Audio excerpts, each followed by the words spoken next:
사사기 3장 7절에서 11절. 이스라엘 자손이 여호와의 목전에 악을 행하여 자기들의 하나님 여호와를 잊어버리고 바알들과 아세라들을 섬긴지라. 여호와께서 이스라엘에게 진노하사 그들을 메소보다미아 왕 구산 리사다임의 손에 파셨으므로 이스라엘 자손이 구산 리사다임을 8년 동안 섬겼더니 이스라엘 자손이 여호와께 부르짖음에 여호와께서 이스라엘 자손을 위하여 한 구원자를 세워 그들을 구원하게 하시니 그는 곧 갈렙의 아우 그나스의 아들 온니엘이라. 여호와의 영이 그에게 임하였으므로 그가 이스라엘의 사사가 되어 나가서 싸울 때 여호와께서 메소보다미아 왕 구산 리사다임을 그의 손에 넘겨주심에 온니엘의 손이 구산 리사다임을 이기니라. 11절. 그 땅이 평온한 지 40년에 그나스의 아들 온니엘이 죽었더라. 아멘. 자, 오늘 이 본문은 사사시대에 있었던 사건입니다. 사사시대라고 하면은 이스라엘 백성들이 가나안 땅에 들어가서 전쟁을 치르죠. 그런데 그때에 여호수아도 이제 나이가 되어서 죽어요. 그 뒤부터서 왕정시대 이전까지. 그런데 이 사건은 지금으로부터 약 3,000년 전에 있었던 사건이에요. 3,000년 전에 사사시대에 있었던 그런 사건들을 우리가 보고 있는데, 여기서 중요한 것이 있습니다. 우리가 사사시대에서 굉장히 중요한 단어가 있는데 또라고 하는 단어예요. 또. 자, 먼저 이 3장 6절 말씀해 보시면은 한번 보여주실까요? 그들의 딸들을 맞아 아내로 삼으며 자기 딸들을 그들의 아들들에게 주고 또 그들의 신들을 섬겼다. 또 안 좋은 단어입니다. 그 다음에 12절 말씀해 보시면 이스라엘 자손이 또 여호와의 목전에 뭐했다? 악을 행했다. 또 악한 일을 했다는 것이에요. 4장 1절에서도 보면 에웃이 죽으니 이스라엘 자손이 또 여호와의 목전에 악을 행했다. 6장 1절에서도 보게 되면 이스라엘 자손이 또 여호와의 목전에 악을 행하였다. 근데 무슨 얘기예요? 계속적으로 범죄를 이어갔다는 거예요. 죄를 짓고 또 짓고 또 짓고 또 짓고 계속적으로 범죄를 일삼았던 이스라엘 백성들. 이렇게 죄를 짓게 되면 하나님께서 반드시 그들을 징계를 했습니다. 반드시 징계를 했어요. 그러면 징계를 합니다. 질병을 통해서 아니면 전쟁을 통해서. 이웃 나라들이 그 이스라엘을 침략을 해요. 그러게 되면 전쟁이 나겠죠. 그러면 전쟁 8년, 10년, 지금 오늘은 8년인데요. 이렇게 해서 굉장히 그들이 힘들어요. 고통 속에 있어요. 그러면 다시 그들이 깨달아요. 그리고 하나님을 찾습니다. 그러게 되면 하나님께서 다시 구원자 사사를 보내주셔서 그 백성들을 평안하게 해주셨다. 그런데 평안할 때쯤 되면 그들이 또 하나님 앞에 범죄를 해요. 그러면 하나님께서 또 징계, 그렇게 되면 다시 이스라엘 백성들이 회개, 그리고 나서 또 평안하게 되고, 그리고 나면 또다시 범죄. 이것이 사사시대에 반복되는 역사적인 사건이라고 하는 거예요. 그래서 이 사사기의 역사는 이처럼 우상숭배, 하나님의 징계, 그리고 이스라엘 백성들의 회개, 그 다음에 회복이 된 다음에 그들이 또 살 만큼 하면 하나님 앞에 범죄하고, 이것에 계속되는 반복적인 역사가 사사시대의 역사라 이렇게 볼 수가 있어요. 자, 오늘 본문은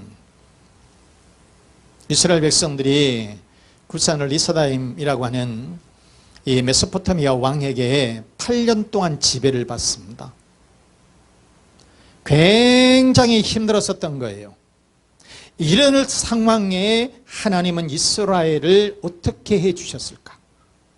그들이 어마어마한 징계를 받으면서 고통스러워하고 있을 때에 하나님은 그 이스라엘 백성들을 어떻게 하셨느냐? 첫째, 하나님은 이 구원자를 세워주셨다는 거예요.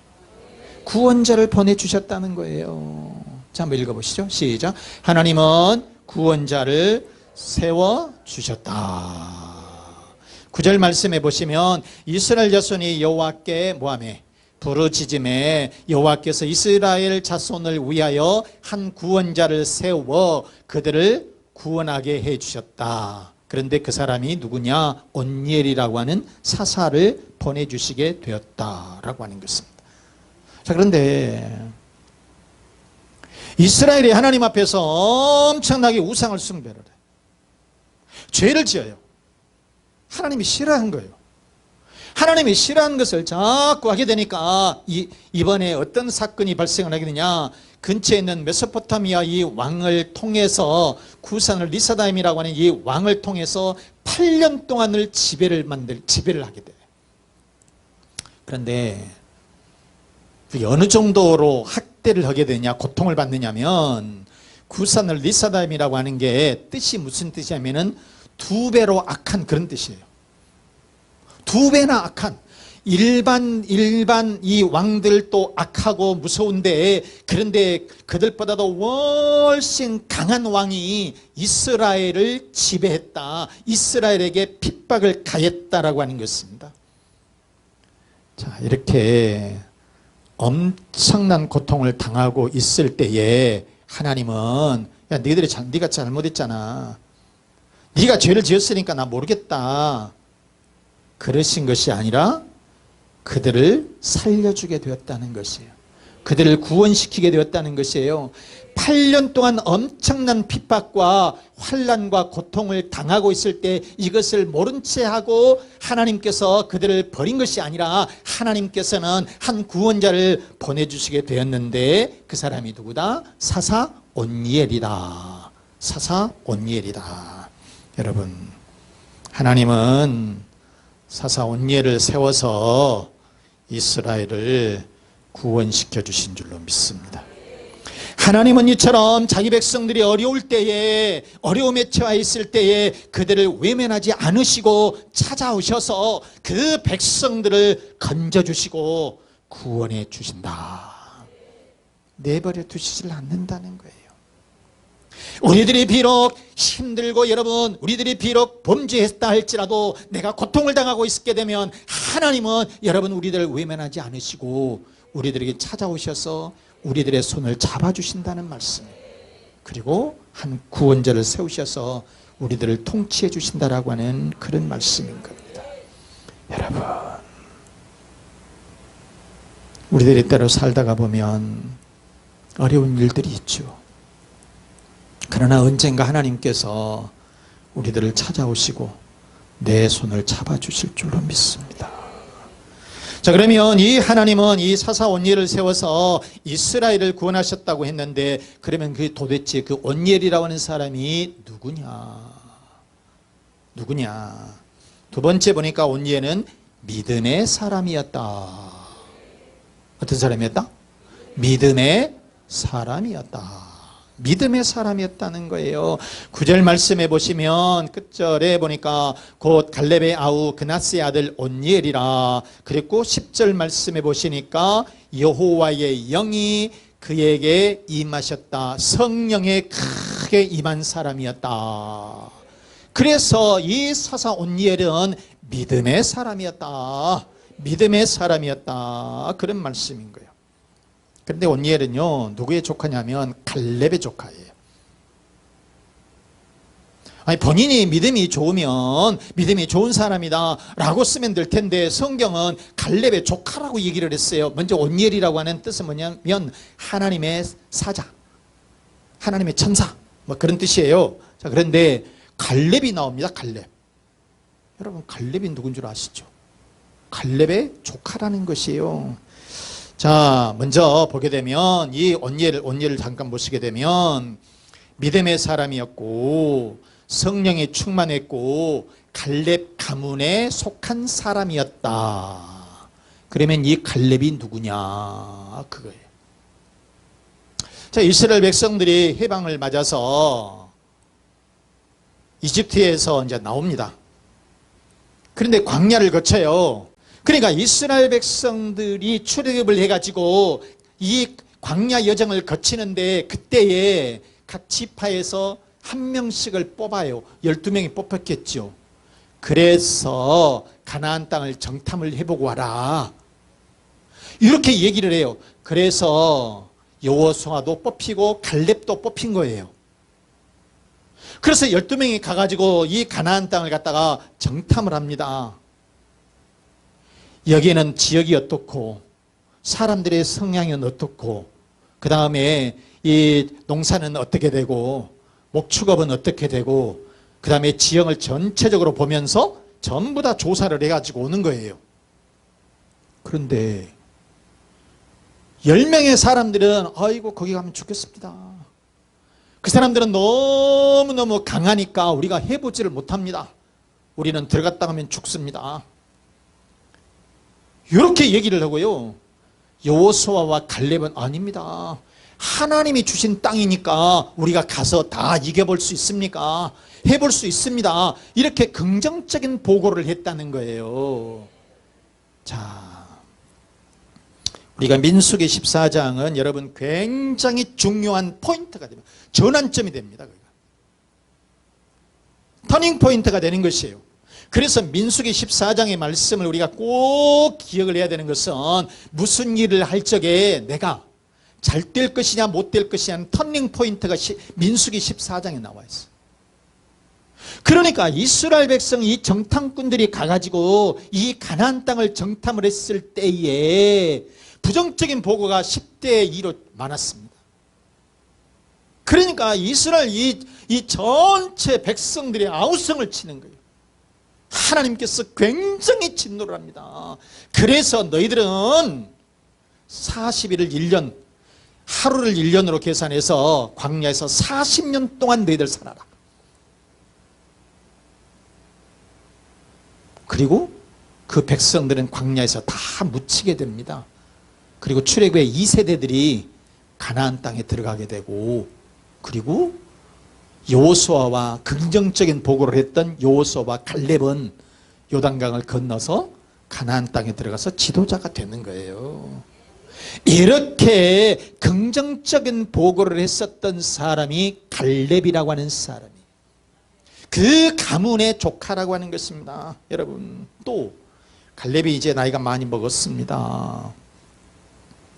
그래서 가나안 땅에 들어갔는데 85세가 되었어요. 나이가 많이 먹게 되면 자기 고집들이 세요. 여러분, 신앙인들도 자기 고집을 너무 세면 안 돼. 그런데 85세가 됐다니까. 85세가 이렇게 됐는데, 그런데 이 갈렙은 하나님 앞에 순종하는 사람이었다는 거예요. 뭐 하는 사람이었다?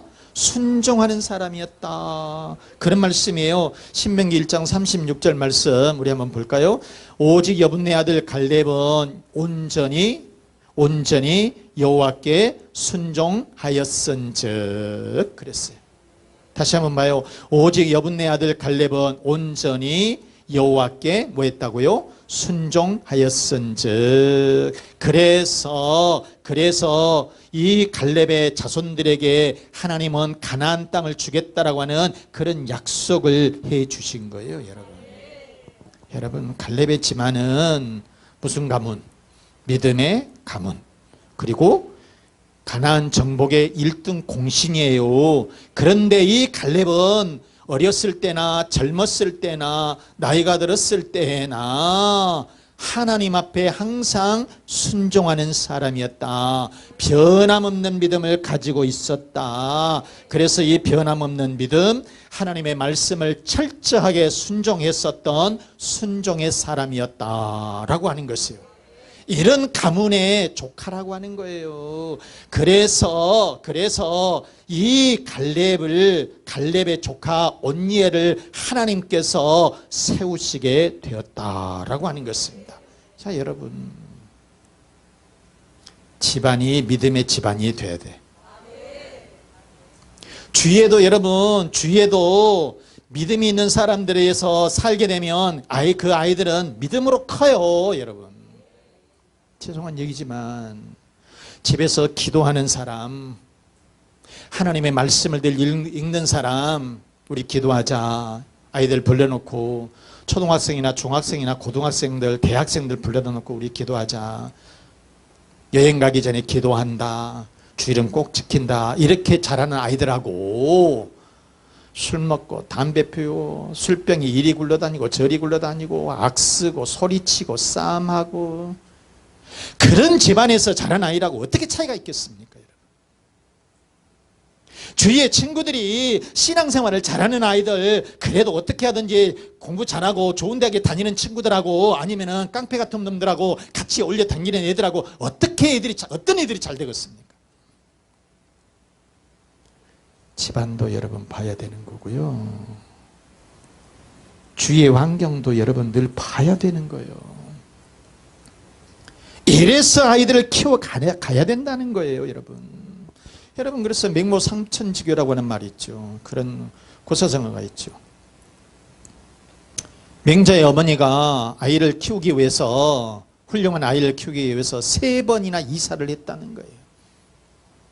3번이나 이사를 했다는 거예요. 처음에는 이 묘지 근처에서 살았어요.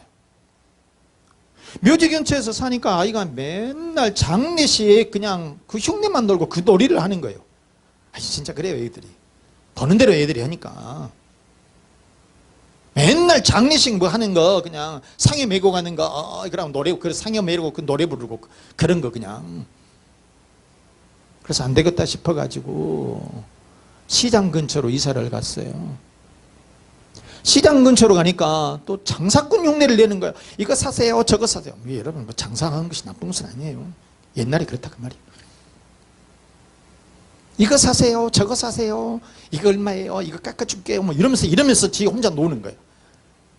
그래서 맹자의 어머니가 다시 서당 근처로 이사를 갔습니다. 서당 근처로 이사를 가니까 글 읽는 소리, 그 다음에 예법에 대해서 그런 것을 늘 보니까 아이가 글을 읽기 시작을 하고요. 그 다음에 이 어른을 공경하는 예법 놀이를 하면서 네, 안녕하십니까? 식사는 맛있게 드셨습니까? 잘 주무셨습니까? 이러면서 아이가 어른을 공경하는 것, 글을 읽기를 시작하고 그러더니 거기에서 정착을 했다. 그래서 이 맹자의 어머니가 아이를 훌륭하게, 참으로 키워서 훌륭한 학자가 되었고 그 어머니도 참으로 많은 사람들에게 칭송을 받았다. 그게 고사성어죠. 여러분, 이처럼 환경이 중요하다는 것입니다. 가문이 중요하다는 거예요. 그래서 우리도 여러분 믿음의 가문으로 세워져야 된다는 거예요. 믿음의 가문으로 세워야 된다는 거예요. 바로 이렇게 이 갈렙의 조카 온니엘은 믿음의 가문 출신이었다. 믿음의 사람이었다. 그래서 여러분 우리 자녀들도 기도로 키우시기를 바라고요. 믿음으로 키우시고요. 말씀으로 여러분 잘 양육해야 될 줄로 믿습니다. 믿음으로 자란 아이들은 반드시 나라와 민족을 위해서, 국가를 위해서, 인류를 위해서 크게 쓰임받게 될 줄로 믿습니다. 바로 사사 온니엘의 온니엘과 같이 여러분의 자녀들이 훌륭한 믿음의 자녀들이 되시기를 바랍니다. 자, 그러면 하나님께서 이렇게 온니엘이라고 하는 사사를 보내주시게 되었는데 이스라엘이 도대체 어떻게 했길래 하나님께서는 이처럼 온니엘이라고 하는 사람을 보내주시게 되었느냐. 세 번째 보니까 이스라엘은 하나님 앞에 부르짖었다는 거예요. 하나님께 부르짖었다. 시작. 이스라엘은 하나님께 부르짖었다. 따라서 우리들도 하나님 앞에 뭐 해야 된다? 부르짖어야 된다. 부르짖어야 된다. 그 말이에요. 9절 말씀 보시면 9절에 보니까 이스라엘 자손이 여호와께 어쨌다고요? 부르짖었다. 부르짖었다. 이게 좌크예요. 좌크. 부르짖는다라고 하는 이 말씀은 부르짖는다. 이것은 이것은 무슨 얘기냐면 그냥 가만히 아니라 큰 소리로 외치는 것을 말해요. 하나님 앞에 여러분 우리가 기도하고 구할 때에 하나님 주시려면 주시고 마시려면 마시고 끄떡끄떡 졸면서 하는 것이 아니고요. 정신을 바짝 차리고 하나님 앞에 외치면서 부르짖게 되면 하나님께서 반드시 좋은 것으로, 귀한 것으로, 많은 것으로, 풍성한 것으로 응답해 주실 줄로 믿습니다. 여러분 실제로 이스라엘 백성들은 어떤 사람들이었어요? 죄를 짓고 있는 사람이라니까. 범죄 백성들이라 그 말이에요. 범죄한 백성들이에요. 그런데 이 절망의 때에 그래도 하나님 앞에 회개하면서 이렇게 울부짖으면서 부르짖었더니 하나님께서는 그의 구원자를 세워주시고 이스라엘 백성들을 건져주시게 되었다라고 하는 것입니다. 따라서 여러분 우리들도 비록 우리들이 힘들고 어렵고 죄를 지었다 할지라도 하나님 앞에 어떻게 해라? 부르짖어라 그 말이에요.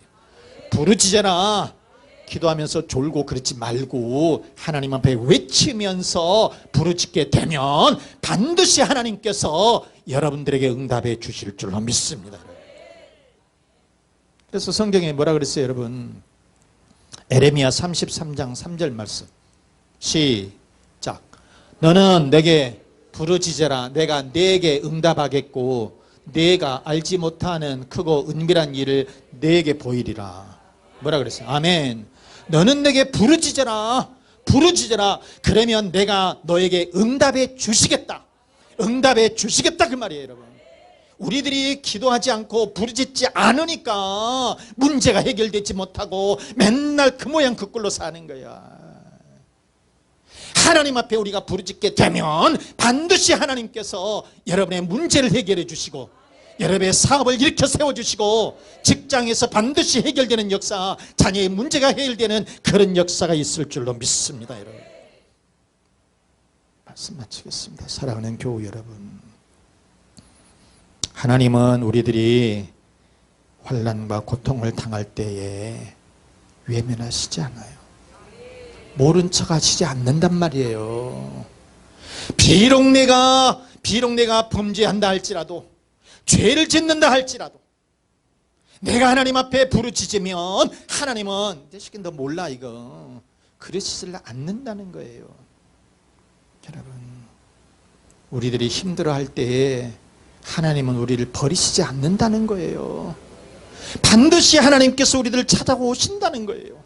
좋은 사람을 보내주신다는 거예요. 사람을 보내주시든지 아니면 말씀을 통해서 주시든지 어떤 방법을 통해서든지 하나님께서 우리들의 문제가 해결될 수 있도록, 이 문제를 해결할 수 있도록 하나님께서는 사람을 보내주시든지 응답을 해주신다는 거예요 여러분.